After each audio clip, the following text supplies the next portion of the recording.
Daisy de Melker signed the poisons register at Abraham Spilkin's chemist shop in Turffontein in the last week of February 1932. She wrote the name Mrs. D. L. Sproat, a name she had not legally used in 5 years. She told the chemist she needed the arsenic for a sick cat. Within 2 weeks, her only surviving son would be dead. Within 2 months, investigators would stand over 3 open graves in the cemeteries of Johannesburg. They searched for the same poison in bones that had been buried for as long as 9 years. Daisy de Melker was a trained nurse, twice widowed, and the mother of one grown son named Rhodes. Both of her husbands had died suddenly, years apart, and both deaths had been signed off as natural. The question this case turned on was simple. It took police years to think to ask it. What if the deaths had not been natural at all? Before we go further, take a moment to subscribe and turn on the notification bell so you never miss a case like this one. Now, back to Johannesburg. Johannesburg in the early 1930s was still, in living memory, a boom town. Gold had been found on the Witwatersrand Reef in 1886. Within a single generation, the site had grown from a mining camp into the largest city in southern Africa. By 1932, it was the commercial capital of the Union of South Africa, a self-governing dominion of the British Empire. It was built on deep-level gold mining. The mines pulled in an enormous population of labor and trade behind them. The city had wide, dusty streets and mine headgear on the horizon in every direction. Its population was stratified sharply by wealth, race, and trade. Plumbers, like Daisy's first 2 husbands, belonged to a respectable artisan class. They were skilled tradesmen who worked the pipes and boilers of a city being built faster than its services could keep pace with. Germiston, where Daisy kept her family home, was a separate municipality just southeast of Johannesburg. It was itself a railway and industrial town servicing the mines. It was here, at Turffontein, a Johannesburg suburb a short distance from Germiston. This is where she bought the poison used to kill her son. The Union of South Africa in 1932 ran a legal system inherited largely from Britain, with one significant difference. Serious criminal trials were not heard before a jury. They were heard before a judge sitting with assessors. Assessors were typically 2 additional legal or lay officials. They weighed the facts alongside the judge, but did not share his final authority. A case of this magnitude, 3 counts of murder, would be tried in the Supreme Court's Witwatersrand Local Division. That was the High Court for the province, sitting in Johannesburg itself. Forensic science in 1932 was neither primitive nor advanced by later standards. It could do specific things well. Arsenic is a heavy metal. It does not break down in soft tissue. It can be detected in organs, hair, and nails years after death. It also slows decomposition. Because of that, a body poisoned with arsenic is sometimes better preserved than one that died of natural causes. Strychnine, by contrast, breaks down faster in soft tissue, but it leaves a distinctive trace in bone, a pinkish discoloration caused by the dye added to the commercial strychnine sold at the time for vermin control. Toxicologists of the era could identify both poisons from exhumed remains, provided anyone thought to look. The University of the Witwatersrand's Pharmacology Department, under Professor J.M. Watt, would supply the scientific backbone of the Crown's case. The daily press in Johannesburg was competitive and popular. Papers like the Rand Daily Mail and the Star would follow this case more closely than almost any before it. Daisy Louisa de Melker was born Daisy Louisa Hancorn Smith on the 1st of June, 1886. She was born at 7 Fountains near Grahamstown in the Cape Colony. She was one of 11 children. When she was 12, her father moved the family to Bulawayo in what was then Rhodesia, taking her and 2 brothers with him. From the age of 15, she boarded at Good Hope Seminary School in Cape Town, a respectable education for a girl of her background. She returned to Rhodesia in 1903, then moved on to Natal, where she trained as a nurse at the Berea Nursing Home in Durban. Nursing in this period was one of the few professions open to a woman of Daisy's class. It gave her 2 things that would matter later. She had a working knowledge of medicine and poisons, and she had a plausible reason to be around illness and death without raising suspicion. She became engaged to a civil servant named Bert Fuller, stationed at Broken Hill in Rhodesia. Fuller died of blackwater fever, a severe complication of malaria. He died on the very day the two were due to marry, in October 1907. He left her 100 pounds. It was the first sudden death connected to Daisy de Melker. It would not be the last. In March 1909, Daisy married William Alfred Cowell, a plumber in Johannesburg. He was 36, she was 22 or 23. Over the following years, the couple had 5 children. 4 of them died in infancy or early childhood.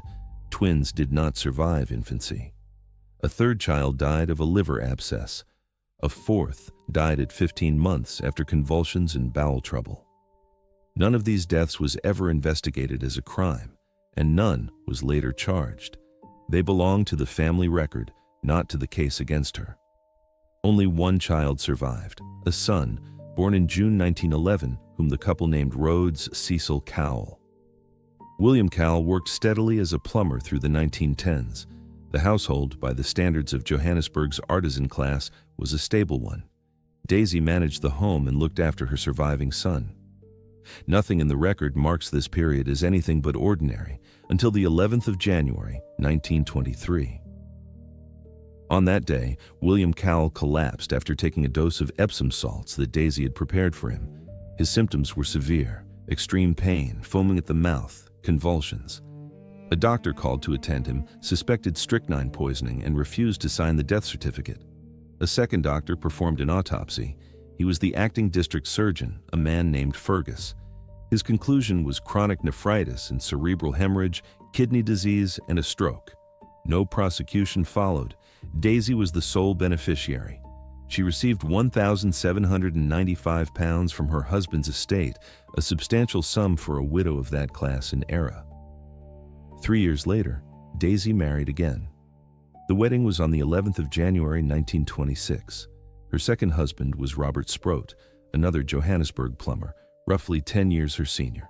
He was about 46 years old. The marriage settled into the same pattern as her first. Sproat worked, and Daisy kept house. Her son Rhodes, now a teenager, grew up alongside his stepfather. In October 1927, Robert Sproat suffered a sudden and violent attack of illness, marked by severe pain and muscle spasms. He appeared to recover. Then, on the 6th of November 1927, Sproat died. It followed a second attack, which came after an evening spent drinking beer with Daisy and his stepson Rhodes. The attending physician, Dr. Malinek, certified the cause. It was arteriosclerosis and cerebral hemorrhage, hardening of the arteries, and a stroke. No autopsy was performed this time. Daisy inherited more than £4,000 from the estate, along with a pension payout of £560. Robert Sproat's brother, William Sproat, did not accept the terms of the will quietly. He believed Daisy owed money to their mother, Jane Sproat, from an earlier loan. He pursued Daisy through the civil courts to recover it. The dispute ran for years. William Sproat eventually won it, with costs awarded against Daisy. It was a grudge born of money, not suspicion of murder. But it placed William Sproat in a position to watch Daisy's affairs closely. That would matter enormously later. In January 1931, Daisy married a third time. Her new husband was Sidney Clarence de Melker. He was a widower and a plumber, like her previous 2 husbands. He was also a former Springbok, a member of South Africa's national rugby team. Sidney de Melker was never targeted. He survived her, and nothing in the record connects him to any of the deaths that followed. By early 1932, Rhodes Cecil Cowell was 20 years old, working as a laborer alongside a colleague named James Webster. He was approaching his 21st birthday. Under the terms of his late father's estate, that was the age at which he could claim money passed to his mother 9 years earlier. Whether this was connected to what happened next is a question the trial itself would leave unanswered. In the last week of February 1932, Daisy traveled from her home in Germiston. She went to a chemist's shop in Terfontein, run by a man named Abraham Spilkin. She purchased arsenic.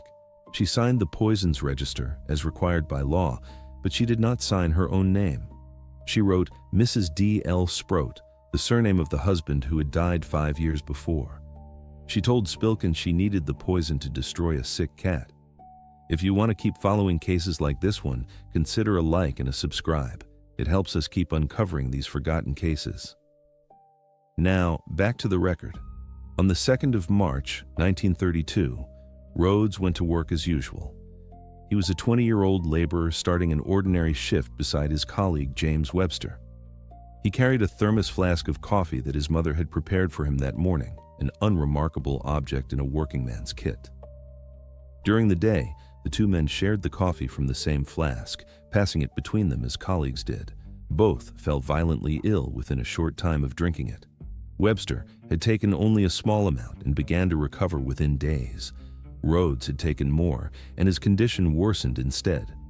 He was brought home, and for 3 days his family watched him decline.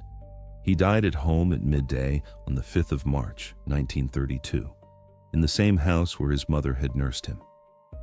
The doctor who attended him recorded the cause of death as cerebral malaria. It was a diagnosis plausible enough in a country where the disease was common and rarely questioned. Rhodes was buried the following day at New Brixton Cemetery, laid to rest beside no suspicion at all. On the 1st of April, a life insurance payout of £100 on his policy was received by his mother. To all appearances, this was a third natural death. The family had already buried 2 husbands under similarly sudden circumstances.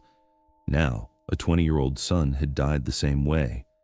Nothing in the official record connected the 3. What broke the case open was not forensic suspicion, but a family grudge over money and a newspaper obituary column. William Sproat, still locked in his civil dispute with Daisy over his brother's estate, read of Rhodes' death in the Rand Daily Mail in early April 1932. 3 men connected to the same woman had all died suddenly, 2 husbands, and now a son. All were young or in early middle age. All had died within the space of 9 years. William Sproat went to the police. The authorities moved carefully but quickly. On the 15th of April 1932, an exhumation order was obtained for all 3 bodies.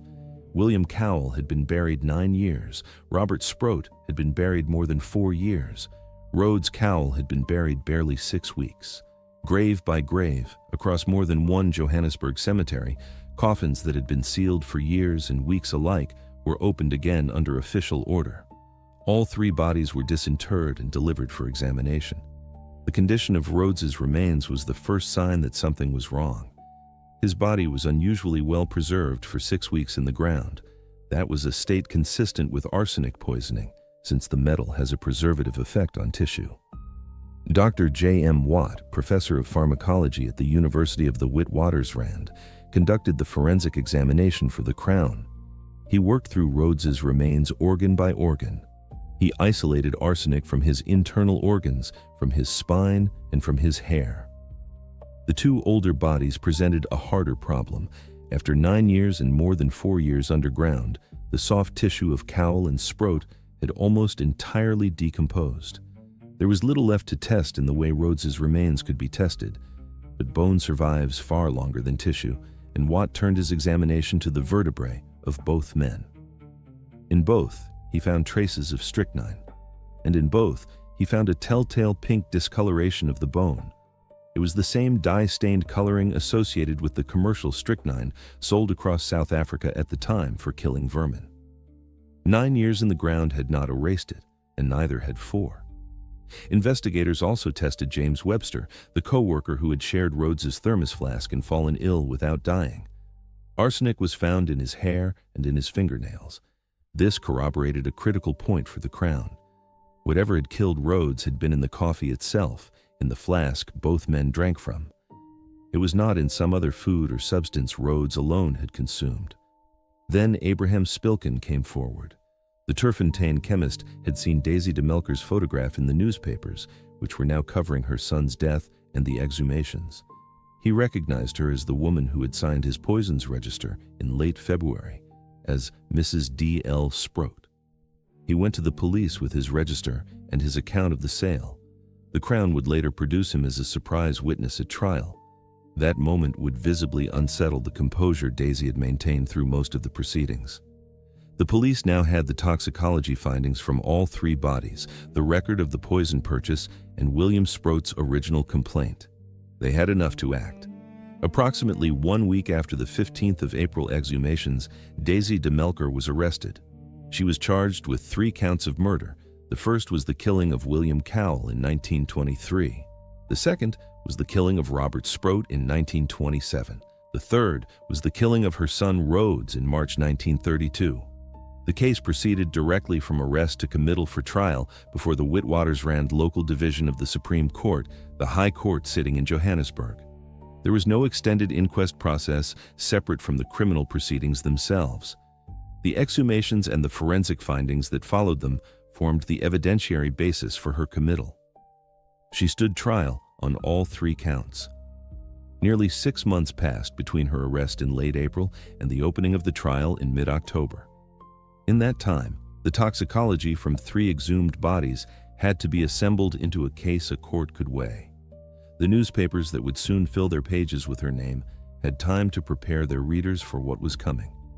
She was held to answer on all 3 counts together: Cowell, Sproat, and her own son. She stood as a single defendant, facing 9 years of buried suspicion at once. The trial opened on the 17th of October, 1932. It would run for roughly a month, the longest criminal trial South Africa had yet seen. It was heard before Justice Leopold Greenberg, sitting with 2 assessors. The assessors were magistrates J.M. Graham and A.A. Stanford, sitting in place of a jury. The Crown was led by C.C. Jarvis. The defense was led by Harry H. Morris, one of the most formidable advocates of his generation. He was assisted by junior counsel Israel Maisels. Decades later, Maisels would go on to lead the defense in South Africa's treason trial of the 1950s, a trial that would include Nelson Mandela among its accused. That later chapter had nothing to do with the case being tried in 1932. It belongs only to Maisels' own career. The Crown called 60 witnesses. The defense called fewer than half that number. Jarvis built the prosecution's case chiefly on money, what Daisy had gained from each death. £1,795 from Cowell's estate, more than £4,000, plus a pension of £560 from Sproat's. A modest £100 insurance policy came from her son.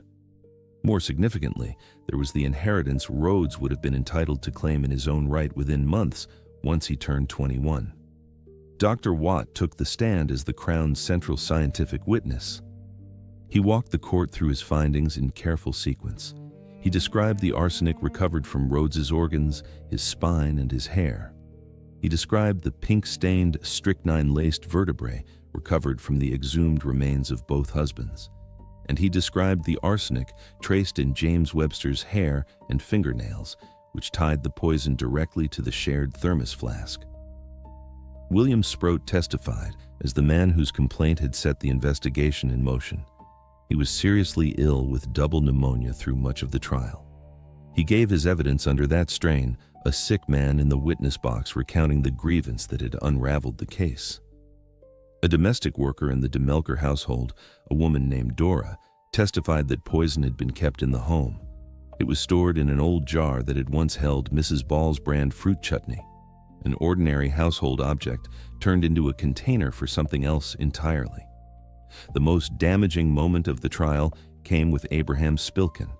The defense had not expected him. Contemporary accounts describe Daisy's composure, which had held through weeks of testimony. It visibly broke when the chemist was called and identified her from the stand. Harry Morris worked to explain the purchase. He said she had been visiting a friend nearby and had stopped at the pharmacy on impulse. He said she had in fact disposed of a sick cat without mentioning it to her family. And he said she had signed her former married name, Sproat, only out of habit. The defense also called character witnesses who described Daisy as a conscientious homemaker, a woman fond of baking. This was an effort to humanize her before the bench. Public interest in the trial had, by this point, become extraordinary. The Rand Daily Mail photographed crowds queuing outside the courthouse overnight to secure seats. The Star reported spectators reselling courtroom places for as much as 30 shillings on the trial's final day. Police had to maintain cordons to keep crowds back from the accused as she came and went. The New York Times followed the case from abroad. It dubbed her the Borgia of the Transvaal, after the poisoning dynasty of Renaissance Italy. Daisy herself was dressed modestly in black through the proceedings. She was reported to wave to the crowds gathered outside, apparently confident of acquittal. She was also reported to spend her time in custody reading the press coverage of her own case. The strychnine evidence against her for the deaths of Cowell and Sproat was substantial, but in Justice Greenberg's judgment, it was not sufficient. His finding on those 2 counts was recorded plainly. It does not convince me, nor does it convict the accused. The evidence on Rhodes's death was different in kind. Greenberg found what he called an inescapable conclusion of guilt. It rested on 4 points. Rhodes had died of arsenic poisoning. Arsenic traces were found in the coffee flask itself. Daisy had placed the arsenic in that flask, and no defense of suicide could be sustained on the facts before the court.